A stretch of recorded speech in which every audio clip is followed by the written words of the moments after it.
ആകാശവാണി.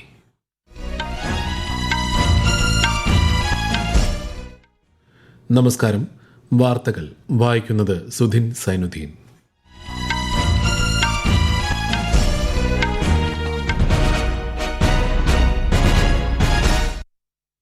പ്രധാന വാർത്തകൾ.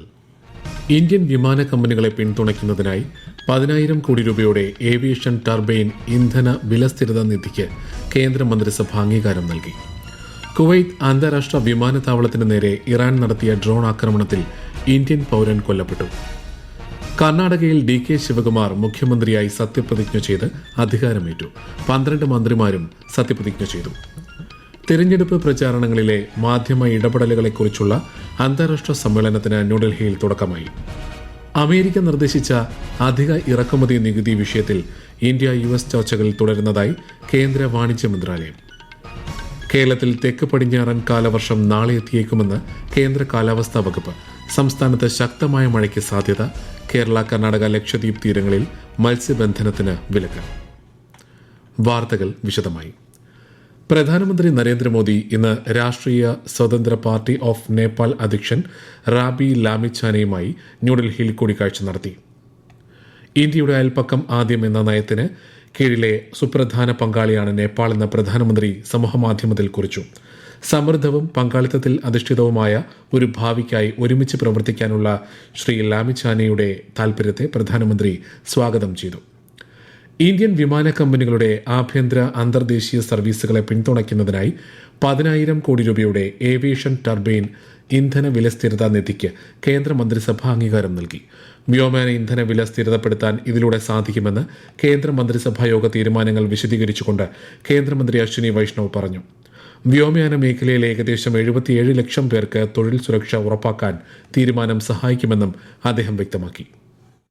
ATF price for the airline carriers who want to participate in this, उनको एक stable ATF price अभी करंट क्राइसिस के दौरान मिलेगा. इससे हमारे एंटायर एविएशन सेक्टर में करीब 70 लाख से अधिक जो जॉब्स हैं जिनके ऊपर इम्पैक्ट पड़ना आरंभ होने लगा था because of the stress in the sector, वो इससे सिग्निफिकेंटली मिटिगेट होगा. പശ്ചിമേഷ്യയിലെ പ്രതിസന്ധി കാരണം അന്താരാഷ്ട്ര വിമാന ഇന്ധന വില 60.5 രൂപയിൽ നിന്ന് 142 രൂപയായി വർദ്ധിച്ച പശ്ചാത്തലത്തിലാണ് കേന്ദ്ര മന്ത്രിസഭയുടെ തീരുമാനം. ഡൽഹി NCR മേഖലയിലെ പഴയ ട്രക്കുകളും ബസ്സുകളും മാറ്റി സ്ഥാപിക്കുന്നതിനുള്ള പദ്ധതിക്കും കേന്ദ്ര മന്ത്രിസഭാ യോഗം ഇന്ന് അംഗീകാരം നൽകി.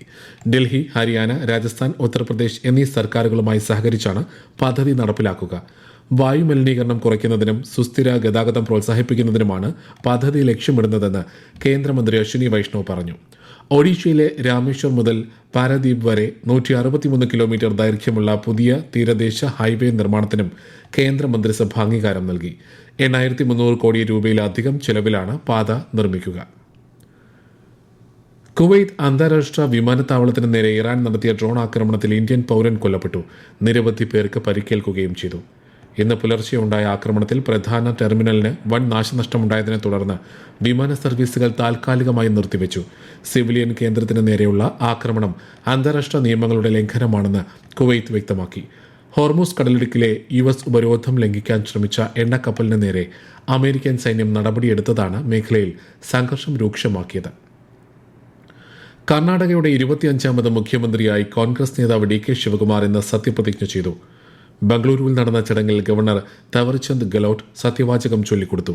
സിദ്ധരാമയ്യ മന്ത്രിസഭയിൽ ആഭ്യന്തരമന്ത്രിയായിരുന്ന G. പരമേശ്വര ഉപമുഖ്യമന്ത്രിയായും സത്യപ്രതിജ്ഞ ചെയ്തു. 12 മന്ത്രിമാരുടെ സത്യപ്രതിജ്ഞയും ഇതോടൊപ്പം നടന്നു. കർണാടക മുഖ്യമന്ത്രിയായി സ്ഥാനമേറ്റ DK ശിവകുമാറിനെ പ്രധാനമന്ത്രി നരേന്ദ്രമോദി ആശംസ അറിയിച്ചു. അമേരിക്ക നിർദ്ദേശിച്ച അധിക ഇറക്കുമതി നികുതി വിഷയത്തിൽ ഇന്ത്യ US-മായി ചർച്ചകൾ തുടരുന്നതായി കേന്ദ്ര വാണിജ്യ മന്ത്രാലയം അറിയിച്ചു. ഇന്ത്യ ഉൾപ്പെടെ 60 രാജ്യങ്ങളിൽ നിന്നുള്ള ഇറക്കുമതിക്ക് US ട്രേഡ് റെപ്രസെന്റേറ്റീവ് അധിക നികുതി നിർദ്ദേശിച്ച പശ്ചാത്തലത്തിലാണിത്. എന്നാൽ ഫെബ്രുവരിയിൽ പ്രഖ്യാപിച്ച ഉഭയകക്ഷി വ്യാപാര കരാർ അന്തിമമാക്കാനുള്ള ചർച്ചകളും ഇതിനൊപ്പം പുരോഗമിക്കുന്നുണ്ട്. ചില പ്രത്യേക ഉൽപ്പന്നങ്ങളെയും വസ്ത്രങ്ങളെയും ഈ നികുതിയിൽ നിന്ന് ഒഴിവാക്കിയിട്ടുണ്ട്. ഇന്ത്യയും അമേരിക്കയും തമ്മിൽ നിർദ്ദേശിച്ചിട്ടുള്ള ഇടക്കാല വ്യാപാര കരാറിന്റെ 99% നടപടികളും അന്തിമഘട്ടത്തിലെന്ന് ഇന്ത്യയിലെ US അംബാസഡർ സെർജിയോ ഗോർ. ശേഷിക്കുന്ന പ്രശ്നങ്ങൾ പരിഹരിക്കാനുള്ള ചർച്ചകൾ ഇരുപക്ഷവും സജീവമായി നടത്തിവരികയാണെന്നും അടുത്ത ഏതാനും ആഴ്ചകൾക്കുള്ളിൽ കരാർ യാഥാർത്ഥ്യമാകുമെന്ന് പ്രതീക്ഷിക്കുന്നതായും അദ്ദേഹം പറഞ്ഞു. 5 ദിവസത്തെ ഇന്ത്യ സന്ദർശനത്തിനായി വെനസ്വേലയുടെ acting president Delcy Eloina Rodriguez Gomez ന്യൂഡൽഹിയിലെത്തി.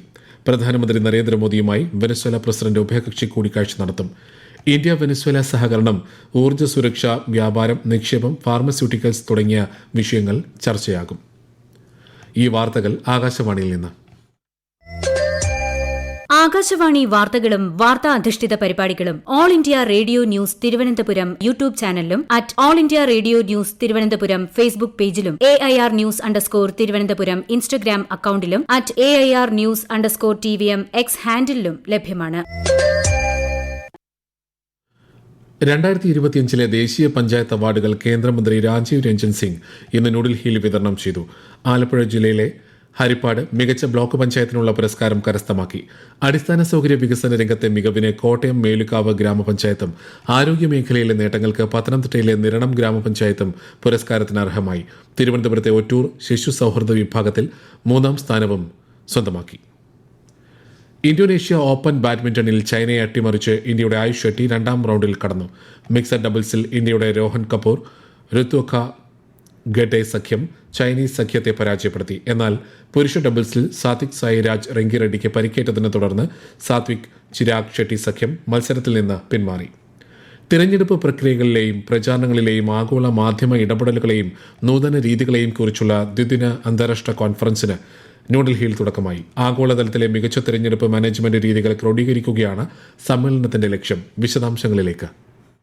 മാധ്യമ പ്രചാരണങ്ങളിലെ വ്യാജവാർത്തകൾ, നിർമ്മിത ബുദ്ധി ഉപയോഗിച്ചുള്ള ഡീപ് ഫേക്കുകൾ, സുതാര്യമല്ലാത്ത ഡിജിറ്റൽ രാഷ്ട്രീയ പരസ്യങ്ങൾ, പ്ലാറ്റ്ഫോം ഗവേണൻസ് തുടങ്ങിയ പ്രധാന വെല്ലുവിളികളെക്കുറിച്ചാണ് സമ്മേളനത്തിൽ ചർച്ച ചെയ്യുന്നത്. ജില്ലാ ഇലക്ഷൻ ഓഫീസർമാർ, വിദഗ്ധർ, ഗവേഷകർ, ഇലക്ടറൽ ലിറ്ററസി ക്ലബ് അംഗങ്ങൾ എന്നിവരുൾപ്പെടെ 480-ലധികം പ്രതിനിധികൾ കോൺഫറൻസിൽ പങ്കെടുക്കുന്നുണ്ട്. 100 കോടിയിലധികം വരുന്ന വോട്ടർമാരുമായി തടസ്സമില്ലാത്ത ആശയവിനിമയം ഉറപ്പാക്കാൻ ബൂത്ത് തല ഉദ്യോഗസ്ഥർക്കും ഏജന്റുമാർക്കും കമ്മീഷൻ പരിശീലനം നൽകുന്നുണ്ടെന്ന് കേന്ദ്ര തെരഞ്ഞെടുപ്പ് കമ്മീഷണർ ഗ്യാനേഷ് കുമാർ സമ്മേളനത്തിൽ പറഞ്ഞു. News desk, Akashvani. കേരളത്തിൽ തെക്ക് പടിഞ്ഞാറൻ കാലവർഷം നാളെ എത്താൻ സാധ്യതയെന്ന് കേന്ദ്ര കാലാവസ്ഥാ വകുപ്പ്. ഞായറാഴ്ച വരെ കേരളത്തിലും മാഹിയിലും ഇടിമിന്നലോട് കൂടിയ മഴയ്ക്കും ശക്തമായ കാറ്റിനും സാധ്യതയുണ്ട്. നാളെ തിരുവനന്തപുരം മുതൽ തൃശൂർ വരെയുള്ള 8 ജില്ലകളിൽ ഓറഞ്ച് ജാഗ്രത പ്രഖ്യാപിച്ചു. മറ്റ് ജില്ലകളിലും ലക്ഷദ്വീപിലും മഞ്ഞ ജാഗ്രതയാണ്. ഇന്ന് 3 ജില്ലകളിൽ ഓറഞ്ച് ജാഗ്രതയും 11 ജില്ലകളിൽ മഞ്ഞ ജാഗ്രതയും നൽകിയിരുന്നു. കേരള, കർണാടക, ലക്ഷദ്വീപ് തീരങ്ങളിൽ ഞായറാഴ്ച വരെ മത്സ്യബന്ധനത്തിന് വിലക്കേർപ്പെടുത്തി. സംസ്ഥാനത്ത് സർക്കാർ ജീവനക്കാരുടെ സ്ഥലം മാറ്റത്തിൽ നിയമസഭയിൽ പ്രതിപക്ഷ വാക്കൌട്ട്. പ്രതിപക്ഷത്ത് നിന്ന് ബി ജോയിയാണ് പ്രമേയത്തിന് നോട്ടീസ് നൽകിയത്. മനുഷ്യത്വരഹിതമായ സ്ഥലമാറ്റമാണ് നടക്കുന്നതെന്ന് പ്രതിപക്ഷ നേതാവ് പിണറായി വിജയൻ വിമർശിച്ചു. സ്ഥലമാറ്റവുമായി ബന്ധപ്പെട്ട പരാതികൾ അനുഭാവപൂർവ്വം പരിഗണിക്കാൻ സർക്കാർ തയ്യാറാണെന്ന് മുഖ്യമന്ത്രിക്ക് വേണ്ടി മന്ത്രി സണ്ണി ജോസഫ് മറുപടി നൽകി. തുടർന്ന് അടിയന്തര പ്രമേയത്തിന് സ്പീക്കർ അവതരണാനുമതി നിഷേധിച്ചതോടെ പ്രതിപക്ഷം ഇറങ്ങിപ്പോയി. ഗവർണറുടെ നയപ്രഖ്യാപനത്തിന്മേലുള്ള നന്ദി പ്രമേയ ചർച്ചകൾ സഭയിൽ ഇന്നും നടന്നു. ഡൽഹി മാളവ്യ നഗറിലെ ഹോട്ടലിൽ ഇന്ന് രാവിലെ ഉണ്ടായ വൻ തീപിടുത്തത്തിൽ 21 പേർ മരിച്ചു. 40-ലധികം പേരെ രക്ഷപ്പെടുത്തി. തീ പൂർണ്ണമായും നിയന്ത്രണ വിധേയമാക്കിയിട്ടുണ്ട്. ദുരന്തത്തിൽ രാഷ്ട്രപതി ദ്രൗപദി മുർമു, ഉപരാഷ്ട്രപതി CP രാധാകൃഷ്ണൻ, പ്രധാനമന്ത്രി നരേന്ദ്രമോദി, ആഭ്യന്തരമന്ത്രി അമിത്ഷാ, ഡൽഹി മുഖ്യമന്ത്രി രേഖ ഗുപ്ത എന്നിവർ തീവ്ര ദുഃഖം രേഖപ്പെടുത്തി. മരിച്ചവരുടെ ആശ്രിതർക്ക് പ്രധാനമന്ത്രിയുടെ ദുരിതാശ്വാസ നിധിയിൽ നിന്ന് 2 ലക്ഷം രൂപയും പരിക്കേറ്റവർക്ക് 50,000 രൂപയും ധനസഹായം പ്രഖ്യാപിച്ചു. പശ്ചിമബംഗാളിൽ തൃണമൂൽ കോൺഗ്രസ് പിളരുന്നു. പുറത്താക്കപ്പെട്ട TMC MLA ഋതബ്രത ബാനർജി 58 നിയമസഭാംഗങ്ങളുടെ പിന്തുണയോടെ പ്രതിപക്ഷ നേതാവ് സ്ഥാനത്തേക്ക് അവകാശവാദം ഉന്നയിച്ചു. പിളർപ്പിന് പിന്നിൽ BJP ആണെന്ന് മുൻ മുഖ്യമന്ത്രി മമതാ ബാനർജി ആരോപിച്ചു. പ്രധാന വാർത്തകൾ വീണ്ടും. ഇന്ത്യൻ വിമാന കമ്പനികളെ പിന്തുണയ്ക്കുന്നതിനായി 10,000 കോടി രൂപയുടെ ഏവിയേഷൻ ടർബൈൻ ഇന്ധന വിലസ്ഥിരതാ നിധിക്ക് കേന്ദ്ര മന്ത്രിസഭ അംഗീകാരം നൽകി. കുവൈറ്റ് അന്താരാഷ്ട്ര വിമാനത്താവളത്തിന് നേരെ ഇറാൻ നടത്തിയ ഡ്രോൺ ആക്രമണത്തിൽ ഇന്ത്യൻ പൗരൻ കൊല്ലപ്പെട്ടു. കർണാടകയിൽ DK ശിവകുമാർ മുഖ്യമന്ത്രിയായി സത്യപ്രതിജ്ഞ ചെയ്ത് അധികാരമേറ്റു. 12 മന്ത്രിമാരും സത്യപ്രതിജ്ഞ ചെയ്തു. തിരഞ്ഞെടുപ്പ് പ്രചാരണങ്ങളിലെ മാധ്യമ ഇടപെടലുകളെക്കുറിച്ചുള്ള അന്താരാഷ്ട്ര സമ്മേളനത്തിന് ന്യൂഡൽഹിയിൽ തുടക്കമായി. അമേരിക്ക നിർദ്ദേശിച്ച അധിക ഇറക്കുമതി നികുതി വിഷയത്തിൽ ഇന്ത്യ US ചർച്ചകൾ തുടരുന്നതായി കേന്ദ്ര വാണിജ്യ മന്ത്രാലയം. കേരളത്തിൽ തെക്ക് പടിഞ്ഞാറൻ കാലവർഷം നാളെ എത്തിയേക്കുമെന്ന് കേന്ദ്ര കാലാവസ്ഥാ വകുപ്പ്. സംസ്ഥാനത്ത് ശക്തമായ മഴയ്ക്ക് സാധ്യത. കേരള, കർണാടക, ലക്ഷദ്വീപ് തീരങ്ങളിൽ മത്സ്യബന്ധനത്തിന് വിലക്ക്. വാർത്തകൾ കഴിഞ്ഞു. അടുത്ത വാർത്താ പ്രക്ഷേപണം രാത്രി 8:35.